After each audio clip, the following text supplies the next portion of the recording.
أيا طالب العلم قم لا تنم فإن الزمان أيا طالب العلم قم لا تنم فإن الزمان انقضى. الحمد لله رب العالمين والصلاة والسلام على سيد الأنبياء والمرسلين أما بعد. أعوذ بالله من الشيطان الرجيم. بسم الله الرحمن الرحيم. شهد الله أنه لا إله إلا هو والملائكة وأولو العلم قائما بالقسط لا إله إلا هو العزيز الحكيم. اللهم صل على محمد وعلى آل محمد كما صليت على إبراهيم وعلى آل إبراهيم إنك حميد مجيد. اللهم بارك على محمد وعلى آل محمد كما باركت على إبراهيم وعلى آل إبراهيم إنك حميد مجيد. رب اشرح لي صدري ويسر لي أمري واحلل عقدة من لساني يفقهوا قولي. اللهم انفعنا بما علمتنا وعلمنا ما ينفعنا وزدنا علما.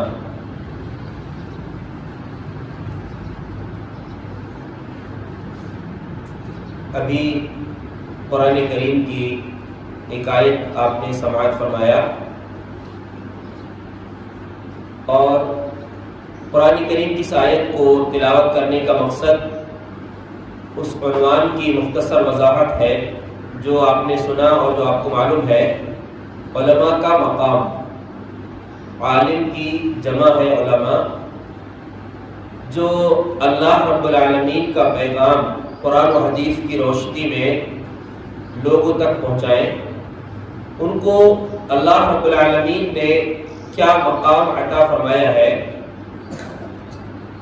اور ان کے مقام و مرتبے کو پہچاننا، مقام و مرتبے کے اعتبار سے ان کا احترام کرنا، ان کا ادب کرنا، یہ ہمارے لیے انتہائی ضروری ہے. ہم اس بات کو جانتے ہیں کہ اللہ رب العالمین نے سب سے پہلی جو وحی نازل فرمائی ہے وہ تعلیم کے تعلق سے، علم کے تعلق سے ہے. سب سے پہلا حکم جو ہے وہ اقرا یعنی پڑھنے کا حکم اللہ رب العالمین نے دیا ہے، اور علماء کا احترام یا ان کے مقام کو پہچاننا گویا کہ علم کے مقام کو پہچاننا ہے.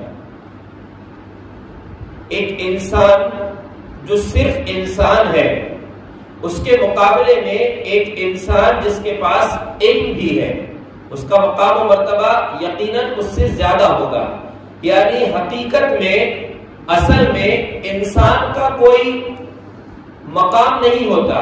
اس نظریے سے اگر ہم دیکھیں تو اصل چیز جو ہے انسان کے ساتھ علم جو جڑا ہوا ہے، علم کی وجہ سے انسان کی عزت، اس کا احترام ہوتا ہے.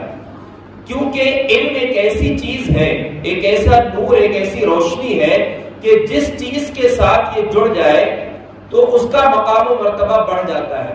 آپ اس بات کا اندازہ سے لگائیں کہ کتا ایک مخلوق ہے جس کے تعلق سے کئی چیزیں ہم جانتے ہیں.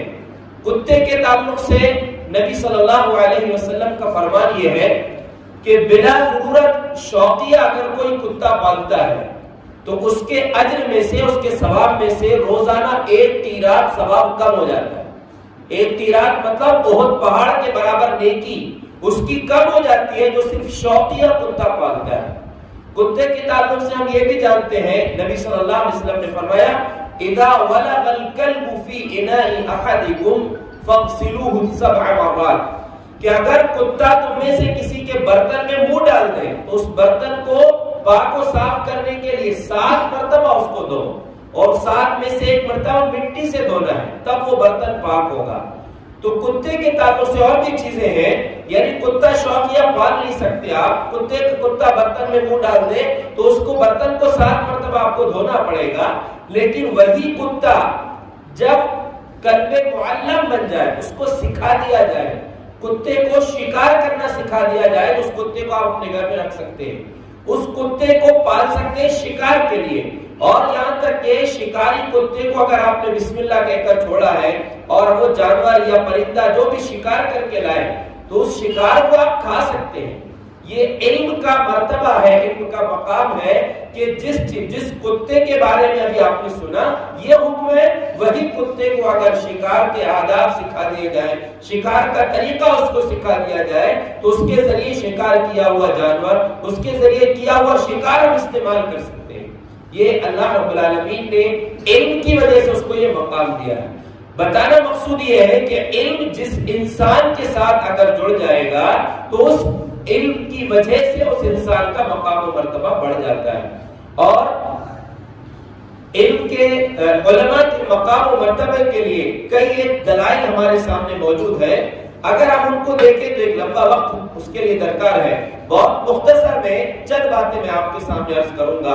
سب سے پہلی بات تو یہی ہے جو قرآن کریم کی آیت ابھی آپ نے سنا، اللہ تبارک و تعالیٰ نے دنیا کی سب سے بڑی نیکی توحید کا تذکرہ فرمایا ہے، اور اس میں توحید کو بیان کرتے ہوئے سب سے پہلے اللہ رب العالمین نے اپنی گواہی کا ذکر فرمایا۔ اللہ نے فرمایا شہید اللہ انہ لا الہ الا اللہ، اللہ اس بات کی گواہی دیتا ہے کہ اللہ کے سوا کوئی سچا معبود نہیں ہے۔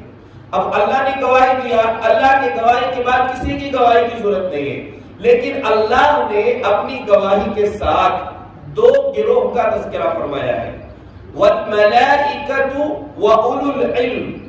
اللہ کی اس گواہی کو یعنی اللہ کی توحید کی، اللہ کی وحدانیت کی گواہی صرف اللہ نہیں بلکہ اللہ رب العالمین نے اپنے گواہی کے ساتھ فرشتوں کا تذکرہ فرمایا ہے کہ فرشتے بھی اس بات کی گواہی دیتے ہیں، اور ساتھ میں اہل علم جن کو اللہ رب العالمین نے علم سے نوازا ہے، وہ علم والے لوگ بھی اس بات کی گواہی دیتے ہیں۔ اور تو یہ اس سے آپ اندازہ کریں کہ اللہ تبارک و تعالیٰ نے اپنی توحید کی گواہی دینے کے بعد، اپنی وحدانیت کا اعلان کرنے کے بعد اس کی گواہی میں فرشتوں کا تذکرہ فرمایا ہے اور علماء کا تذکرہ فرمایا ہے۔ یہ علماء کے مقام و مرتبے کے لیے ایک بہت اہم بات ہے۔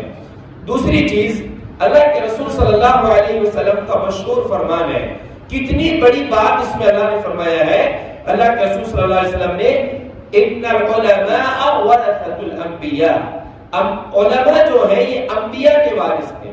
اللہ تبارک و تعالیٰ نے فرشتوں کے حضرت جبرائیل کے ذریعے وحی بھیجا انبیاء تک، جتنے بھی نبی اور رسول آئے انہوں نے اللہ کا پیغام جو ہے بندوں تک پہنچایا، اور یہ سلسلہ اللہ کے آخری نبی جناب محمد رسول اللہ صلی اللہ علیہ وسلم پر پہنچ کر ختم ہو گیا۔ اس کے بعد اس نبوت کے سلسلے کے ختم ہو جانے کے بعد یہ ذمہ داری اللہ تبارک و تعالیٰ نے علماء کو دیا ہے، اور علماء کو انبیاء کا وارث اللہ رب العالمین نے قرار دیا ہے۔ یہ کتنی بڑی بات اللہ کے رسول صلی اللہ علیہ وسلم نے علماء کے تعلق سے کہی ہے۔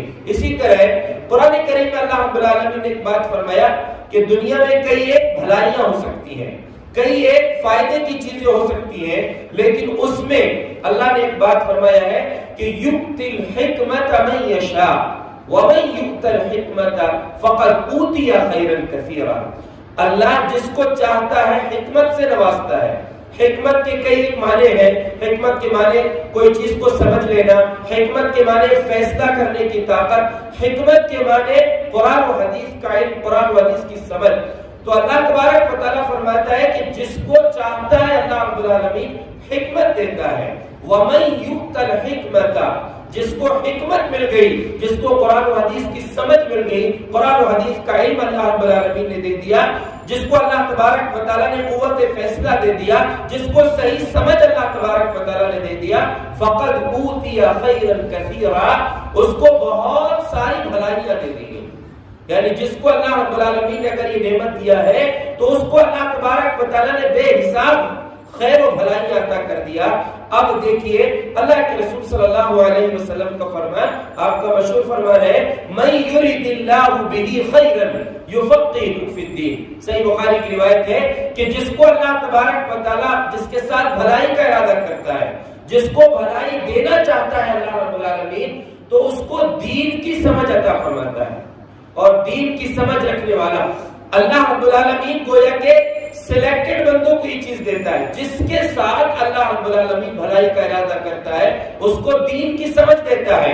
جس کو اللہ نے دین کی سمجھ دے دیا گویا کہ وہ اللہ رب العالمین کے نزدیک ان لوگوں میں شامل ہیں جو اللہ کے نزدیک پسندیدہ ہیں, اللہ کے سلیکٹڈ بندے ہیں. تو یہ یاد رکھیے کہ یہ علماء کا مقام ہے کہ اللہ نے ان کو دین کی سمجھ دیا ہے اور اپنے بندوں میں سے خاص طور سے ان کو اللہ تبارک و تعالیٰ نے چنا ہے. دنیا میں بہت ساری لوگوں کے پاس الگ الگ قسم کی نعمتیں ہوتی ہیں. اللہ تبارک و تعالیٰ ہر ایک کو الگ الگ نعمتوں سے نوازتا ہے. ان نعمتوں کے بارے میں حسد کرنے یا ان پر رشک کرنے کی اجازت نہیں ہے. لیکن دو نعمتیں ایسی ہیں جن کے ساتھ ایک چیز جڑی ہوئی ہے. دو نعمتیں, وہ دو نعمتوں کے بارے میں صحیح بخاری اور صحیح مسلم کی روایت ہے. رسول اکرم صلی اللہ علیہ وسلم نے فرمایا لا حسد الا فی اثنتین. رشک, حسد جو ہے وہ جائز نہیں ہے سوائے دو لوگوں سے. دو لوگوں کے بارے میں رشک کیا جا سکتا ہے. کون سے دو لوگ ہیں؟ رجل آتاہ اللہ مالا فسلطہ علی ہلکتہ فی الحق. پہلا وہ آدمی جس کو اللہ تبارک و تعالیٰ نے مال و دولت سے نوازا ہو, مال و دولت سے نوازنے کے بعد فسلطہ علی ہلکتہ فی الحق, اور ساتھ ہی ساتھ اس کو حق یعنی سچے راستے میں, صحیح راستے میں, دین کے راستے میں, قوم کی بھلائی کے راستے میں, نیکی کے راستے میں خرچ کرنے کی توفیق بھی دیا ہو. تو پہلی چیز یہ ہے رجل آتاہ اللہ مالا فسلطہ علی ہلکتہ فی الحق. پہلا وہ انسان جس کو اللہ نے مال و دولت سے نوازا, ساتھ میں صحیح راستے میں اس کو خرچ کرنے کی توفیق دیا. دوسری چیز ورجل آتاہ اللہ الحکمۃ, جس کو اللہ تبارک و تعالیٰ نے حکمت عطا کیا ہو, قرآن و حدیث کا علم دیا ہو, صحیح سمجھ اس کو عطا کیا ہو. فَهُوَ يَقْضِي بِهَا وَيُعَلِّمُهَا, اور پھر وہ عالم دین اس چیز کو, اس علم کو اس کے ذریعے سے لوگوں کے درمیان فیصلے بھی کرتا ہے اور اس علم کو لوگوں کو سکھاتا بھی ہے. تو یہ دو قسم کے لوگ ایسے جن سے رشک کیا جا سکتا ہے کہ اللہ نے ان کو کتنی بڑی نعمت دیا, اور یہ نعمت ہم کو بھی اگر مل جائے تو ہم بھی یہ کام کریں. تو یاد رکھیے یہ اللہ تبارک و تعالیٰ نے دو چیزیں بیان کی اللہ کے رسول صلی اللہ علیہ وسلم نے, لیکن دونوں کے ساتھ بھلائی جڑی ہوئی ہے کہ مال ملا ہو لیکن ایسا نہیں کہ اپنی مرضی سے خرچ کرے, بلکہ مال خرچ کرنے میں وہ اللہ اس کے رسول کے احکامات کو یاد رکھے, اللہ کی خوشنودی یاد رکھے. دوسرا جس کو اللہ نے علم دیا ہے وہ اپنے علم سے لوگوں پر اپنی برتری نہ دکھائے, اپنے آپ کو شہرت, اپنی شہرت نہ چاہے, بلکہ اس علم کا مقصد اس کے پاس یہ ہو کہ لوگوں کے فیصلے کرے اور لوگوں تک صحیح بات, بندوں تک, اللہ کے بندوں تک اللہ کے پیغام کو پہنچائے. تو یہ علم کا مقام ہے. علم کی وجہ سے اللہ تبارک و تعالیٰ جو عزت دیتا ہے وہ صاحب علم کو بھی اس کا خیال رکھنا چاہیے, اور جو لوگ, جو عام لوگ ہیں ان کو چاہیے کہ صاحب علم کا احترام کریں. صاحب علم یعنی علم والے انسان کا مقام و مرتبہ پہچانے. اللہ نے قرآن میں صاحب علم کا مقام و مرتبہ بیان کرتے ہوئے فرمایا یرفع اللہ الذین آمنوا منکم والذین اوتوا العلم درجات. اللہ رب العالمین تم میں سے جو بھی علم والے ہیں ان کے اور جو ایمان والے ہیں ان کے درجات کو بلند کرتا ہے. یعنی عام انسانوں کے مقابلے میں جو ایمان والا ہے اس کا درجہ زیادہ بڑا ہے, اور پھر ایمان والوں میں بھی جن کو ایمان کے ساتھ اللہ نے علم کی دولت سے بھی نوازا ہے ان لوگوں کا مقام بغیر علم والوں کے مقابلے میں زیادہ اللہ رب العالمین نے رکھا ہے. تو علم کا مقام و مرتبہ بہت اہم ہے. خلیفہ ہارون رشید اپنے گھر میں ٹہل رہے تھے یا بیٹھے ہوئے تھے, ان کے پاس ان کی خادمہ بھی تھی. اس نے دیکھا کہ ایک ہجوم جو ہے لوگوں کا دوڑ رہا ہے, بھاگ رہا ہے, کسی طرف جا رہے ہیں سب کے سب لوگ, شہر کے باہر کے علاقے میں, شہر کے باہر سب لوگ جا رہے ہیں, بڑے تیز تیز تیز جا رہے ہیں. تو پتہ کیا گیا کہ کیا بات ہے, تو معلوم ہوا کہ ایک محدث, وقت کے محدث, ایک بہت بڑے عالم اس علاقے میں تشریف لا رہے تھے. حضرت عبداللہ بن مبارک رحمت اللہ علیہ, ان کی آمد پر لوگ جو ہے ایک ہجوم کی شکل میں ان کے استقبال کے لیے جا رہے تھے. تو ہارون رشید کی جو خادمہ تھی, بادشاہ کی, جو وقت کے بادشاہ ہے, خلیفہ ہے, ان کی خادمہ نے کہا کہ اگر آپ برا نہ مانے تو ایک بات آپ سے کہوں تو کہا کیا بات ہے؟ کہا بادشاہ آپ نہیں ہیں، آپ تو صرف طاقت کے بل پر، زور کے بل پر لوگوں پر حکومت کر رہے ہیں۔ اصل بادشاہ، اصل حاکم تو یہ ہے جو لوگوں کے دلوں پر حکومت کر رہے ہیں، ان کے علم کی عظمت کی وجہ سے لوگ ان کا احترام کر رہے ہیں۔ تو یہ یاد رکھیے کہ علم اگر حقیقت میں علم کے ساتھ صاحب علم کے لیے ایک حکم یہ ہے، ایک اللہ رب العالمین کا گویا کہ قانون یہ ہے کہ جس کو اللہ نے علم دیا ہے اس کو عمل بھی اپنے ساتھ رکھنا چاہیے، کیونکہ قرآن میں اللہ رب العالمین نے فرمایا انما یخشی اللہ من عبادہ العلماء، اللہ سے اس کے علم والے بندے ہی ڈرتے ہیں۔ اس کا مطلب علم نے یہ بیان کیا ہے کہ جس عالم کے پاس، جس کے پاس علم ہے لیکن اللہ کا خوف نہیں ہے، اللہ کی خشیت نہیں ہے، اللہ کے احکامات پر عمل اس کے پاس نہیں ہے، تو حقیقت میں وہ عالم نہیں ہے۔ تو ایک بات تو یہ ہے کہ عالم کو اپنے علم کی خود قدر کرنا چاہیے کہ علم کے ساتھ اس کے پاس عمل بھی ہو، اور دوسری طرف جو ہے عوام کے لیے ضروری ہے کہ وہ اپنے علماء کا مقام و مرتبہ پہچانے، ان کے مقام و مرتبے کے اعتبار سے ان کا ادب و احترام کرے، ان کے ادب و احترام میں کسی بھی طریقے سے کمی نہیں آنا چاہیے۔ ایک چیز اصل میں ہمارے سماج میں، معاشرے میں کمزوری یہ ہے کہ لوگ یہ سمجھتے ہیں کہ علماء مطلب کوئی ایسی مخلوق جن کے اندر کوئی عیب نہیں ہونا چاہیے، کوئی کمزوری نہیں ہونا چاہیے۔ بھائی وہ بھی انسان ہے، نبی تو نہیں ہے، نبیوں کے وارث ضرور ہیں، لیکن علماء جو ہیں عام انسانوں کی طرح ہے۔ اگر ان سے کوئی کوتاہی ہو جاتی ہے، کہیں کوئی چوک ہو جاتی ہے تو ان کے ادب میں کمی نہ آئے، کیونکہ انسان سے غلطی ہو سکتی ہے، بلکہ پیارے رسول صلی اللہ علیہ وسلم کا فرمان تو یہ ہے کل بنی آدم خطاء وخیر الخطائین التوابون، سارے کے سارے انسانوں سے غلطی ہو جاتی ہے، کوتاہی ہو جاتی ہے، سب سے بہترین غلطی کرنے والا وہ ہے جو غلطی اگر ہو جائے تو توبہ کر لے۔ تو علماء سے بھی غلطی ہو سکتی ہے، لیکن ان کی کسی کمزوری کی وجہ سے ان کے ادب و احترام کو بالکل ختم کر دینا، غلط انداز میں ان کا نام لینا، بے ادبی اور برائی کے ساتھ ان کا ذکر کرنا یہ غلط ہے۔ ہمیں کوشش کرنا چاہیے کہ ان کے علم کا ادب کریں۔ جو بات میں نے شروع میں کہا کہ اصل ادب، اصل مقام و مرتبہ علم کی وجہ سے ہے۔ کئی ایک موقعوں پر اللہ نے جو کچھ ٹوٹا پھوٹا، بہت مختصر جو علم اللہ نے دیا جو ہم اس طالب علم کو، کئی ایک موقعوں پر مجھے یہ اس بات کا احساس ہوتا ہے، اللہ کا شکر ادا کرتا ہوں کہ اللہ تبارک و تعالیٰ نے یہ تھوڑا سا علم مجھ کو دیا ہے۔ اس وجہ سے کئی مرتبہ ایسا لگتا ہے کہ صرف اس تھوڑے سے علم کی وجہ سے اللہ مختلف موقعوں پر عزت سے نوازتا ہے۔ پھر یاد رکھیے ہمیں علماء کا خیال رکھنا چاہیے، علماء کا ادب و احترام کرنا چاہیے۔ کئی ایک انداز طریقے اس کے ہو سکتے ہیں۔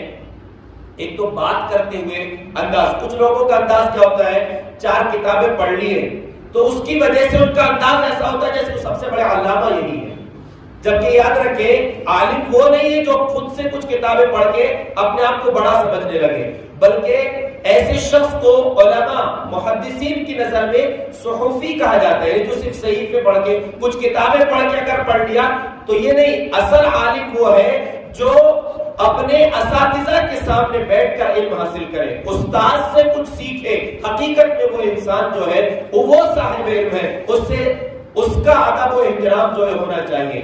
اگر ہم یہ یاد رکھیں علماء کا احترام نہ کریں تو گویا کہ ہم اللہ رب العالمین کی طرف سے دیے ہوئے علم کی جو ہے بے ادبی کر رہے ہیں۔ ہندوستان کے ایک مشہور عالم اور خطیب جو ہے حافظ عبدالعظیم مدنی حفظہ اللہ، ان کا ایک بیان میں سن رہا تھا، انہوں نے ایک بات کہی کہ علماء کا ادب کیسے ہونا چاہیے۔ انہوں نے ایک واقعہ بتایا کہ علامہ البانی رحمۃ اللہ علیہ جو اپنے وقت کے ایک محدث گزرے ابھی قریب کے، اور ہندوستان کے ایک بڑے مشہور عالم اور جن کو اللہ نے یہ مقام دیا ہے کہ حرم مکی میں، خانہ کعبہ میں ان کا درس ہوتا ہے، ڈاکٹر وسیع اللہ عباس حفظہ اللہ، یہ دونوں کا ایک مسئلے میں بات ہو رہی تھی۔ دونوں کی مسئلہ کیا تھا کہ رکوع اگر مل گیا تو رکوع پانے سے رکعت ہو جاتی ہے یا نہیں۔ تو شیخ وسیع اللہ عباس حفظہ اللہ جو ابھی حرم کے مفتی ہیں، ان کا موقف یہ تھا، وہ ہندوستان پاکستان کے علماء کا موقف یہ بیان کر رہے تھے کہ رکوع رکعت ملنے سے رکوع نہیں ہوگی، رکوع ملنے سے رکعت نہیں ہوگی بلکہ دوہرانا پڑے گا۔ اور علامہ البانی رحمۃ اللہ علیہ کا موقف یہ تھا کہ اگر رکوع مل گیا تو رکعت ہو جائے گی۔ تو وہ بیان کرتے ہیں کہ ان کا ادب میں نے دیکھا کہ ڈاکٹر وسیع اللہ عباس جو خود اتنے بڑے عالم ہیں، اور میں خود آپ کو بتا رہا ہوں کہ الحمدللہ جس وقت ہم عمرہ کرنے گئے تھے، خانہ کعبہ کے پاس جو ہے آس پاس کچھ علماء وہاں کے رہتے ہیں، جو لوگ اگر غلطی کریں ان کو بتانا ہے، پوچھ رہے ہیں تو بتا دینا. تو وہی کے ایک عالم تھے، میں نے ان سے پوچھا اے نا دکتور وسیع اللہ عباس، وسیع اللہ عباس صاحب کہاں ملیں گے، کہاں ان کا درس ہوتا ہے؟ تو جواب دینے کے بجائے پہلے انہوں نے کیا کہا، دکتور وسیع اللہ عباس محدث عالم فقیہ، کیا کیا بول ڈالے انہوں نے. یعنی پہلے ان کے تعریف میں جملے بولے انہوں نے، وہی کے عالم تھے، انہوں نے ان کی تعریف میں بہت سارے کلمات بولے، اس کے بعد بتایا کہ فلاں جگہ آپ کو وہاں پر ملے گی. پہلے پتہ نہیں بتایا، پہلے ان کا مقام بیان کیا، ان کی عظمت بیان کیا کہ وہ ان کا مقام تو یہ ہے، وہ یہ پورے مقام بیان کرنے کے بعد ان کی جگہ بتایا کہ فلاں جگہ آپ کو وہ ملے. تو دیکھیے اب یہ کہہ رہے ہیں کہ دونوں وقت کے بڑے عالم ہیں، لیکن جب دونوں کی بات چیت چل رہی ہے، میں یہ بتانا چاہتا ہوں کہ اگر کسی عالم سے آپ کو سوال بھی کرنا ہے تو انتہائی ادب سے پوچھیے، ادب سے بات کیجیے. صحابہ کرام بھی پیارے رسول کے سامنے بڑے ادب و احترام سے بات کرتے تھے. تو وسیع اللہ عباس صاحب حفظہ اللہ، جب وہ ان کو اپنے سامنے جن سے بات چل رہی ہے، ان کے پاس خود اپنے دلائل ہیں، لیکن جب علامہ البانی رحمۃ اللہ علیہ سے کوئی بات ان کو کہنا رہتا تھا تو وہ کہتے یا شیخ اندی شبہ، شیخ مجھے ایک شک ہے، ایک شبہ ہے میرے دل میں. دلیل پیش کر رہے ہیں، اپنے موقف کی دلیل پیش کر رہے ہیں، لیکن کیا بول رہے ہیں، اندی شبہ، شیخ میرے پاس ایک شبہ ہے. تو بار بار جب وہ یہ جملہ دہرا رہے تھے ہر بات میں، تو علامہ البانی رحمۃ اللہ علیہ نے ایک بات کہی، یعجبنی ادبک ان تصدی دلیلک شبہ، کہ وسیع اللہ صاحب آپ کا ادب مجھے بڑا پسند آ رہا ہے، آپ کا ادب مجھے بڑا پسند آ رہا ہے کہ آپ اپنی دلیل کو شبہ کہہ کر میرے سامنے پیش کر رہے ہیں. تو یہ انداز ہے، دیکھیے علماء سے بات کرنے کے لیے بھی ادب کا معاملہ ہونا چاہیے. حضرت عبداللہ بن عباس رضی اللہ عنہ جن کو رئیس المفسرین ہونے کا مقام و مرتبہ حاصل ہے، تمام مفسروں کے سردار، ان کے بیٹھے ہوئے، ان کے رہتے ہوئے جب حضرت زید بن ثابت رضی اللہ عنہ کبھی تشریف لاتے تھے تو اٹھ کر کھڑے ہو کر ان کی سواری کی لگام پکڑ لیتے، نکیل پکڑ لیتے تھے، اور ان کو بڑے ادب سے اتار کے ان کو مجلس میں لاتے تھے اور کہتے تھے ہاکذا امرنا ان نفعل بعلمائنا، ہم کو ایسے ہی حکم ملا ہے کہ ہم اپنے علماء کے ساتھ ایسا معاملہ کریں، ان کے ساتھ یہ ادب سے پیش آئیں. جبکہ خود ایک بڑے وقت کے عالم ہیں، مفسر قرآن ہیں، ان کو یہ مقام حاصل تھا کہ امیر المومنین عمر بن خطاب رضی اللہ عنہ کی جو مجلس مشاورت تھی، جو مشاورت کمیٹی تھی، اس کمیٹی میں بڑے بڑے صحابہ کرام تھے، لیکن وہ بزرگ صحابہ میں حضرت عبداللہ بن عباس رضی اللہ عنہ بھی شامل تھے. اور وجہ کیا تھی؟ ان کو اللہ نے یہ علم عطا کیا تھا. تو بلکہ بزرگ صحابہ بولتے تھے کہ آپ یہ بچے کو ہمارے ساتھ بٹھاتے، اس کے برابر تو ہمارے بچے ہیں، ان کو آپ ہمارے ساتھ بٹھا دیتے. تو امیر المومنین نے کہا ٹھیک ہے. انہوں نے ایک سوال کیا اور کہا کہ بتاؤ اذا جاء نصر اللہ والفتح، یہ آیت جو سورہ نازل ہوئی، اس کا کیا مطلب، کیا سمجھے تم؟ تو لوگوں نے الگ الگ بتائے. حضرت عبداللہ بن عباس رضی اللہ عنہ جب پوچھا تو کہا اس میں نبی صلی اللہ علیہ وسلم کی وفات کی خبر ہے. کہا لوگوں اس وجہ سے میں عبداللہ بن عباس کو یہاں پر اپنی مجلس میں بٹھاتا ہوں، یہ مقام ہے ان کا. تو یہ یاد رکھیے کہ جس کو اللہ رب العالمین نے علم دیا ہے، صاحب علم کا ہمیں احترام کرنا چاہیے، علماء کا مقام و مرتبہ سمجھنا چاہیے، ان کا جس حد تک ہو سکے احترام کریں. اس لیے کہ علماء اگر نہ ہو تو ایک بات سلف کا قول ہے کہ لولا العلماء لصار الناس کالانعام، کہ اگر علماء نہ ہو تو لوگ چوپایوں کی طرح ہو جائیں گے، یعنی انسانیت لوگوں کے اندر موجود نہیں رہے گی. یہ علماء کی وجہ سے ہمیں لوگوں کے اندر انسانیت نظر آتی ہے، جو لوگوں کو خیر سکھاتے ہیں، لوگوں کو بھلائی کی تعلیم دیتے ہیں. اسی لیے بس آخری بات ہم یہ کہیں گے آپ سے کہ ہم جس دور سے گزر رہے ہیں، اب یہ فتنوں کا دور ہے، دن بہ دن فتنے جو ہے بڑھتے جائیں گے، لیکن اس کے ساتھ ایک کمزوری یہ بھی آئے گی. ایک تو فتنوں کا دور ہے، دوسری چیز یہ ہوگی فتنے سے انسان کو علم کے ذریعے سے بچایا جا سکتا ہے، علماء کے ذریعے سے فتنوں سے بچا جا سکتا ہے. لیکن ہوگا یہ کہ قیامت جیسے جیسے قریب آئے گی، پیارے رسول صلی اللہ علیہ وسلم نے فرمایا یرفع العلم، علم اٹھا لیا جائے گا اور لوگوں میں جہالت پھیل جائے گی. علم جب اٹھا لیا جائے گا، جہالت عام ہوگی، اس کا نقصان کیا ہوگا؟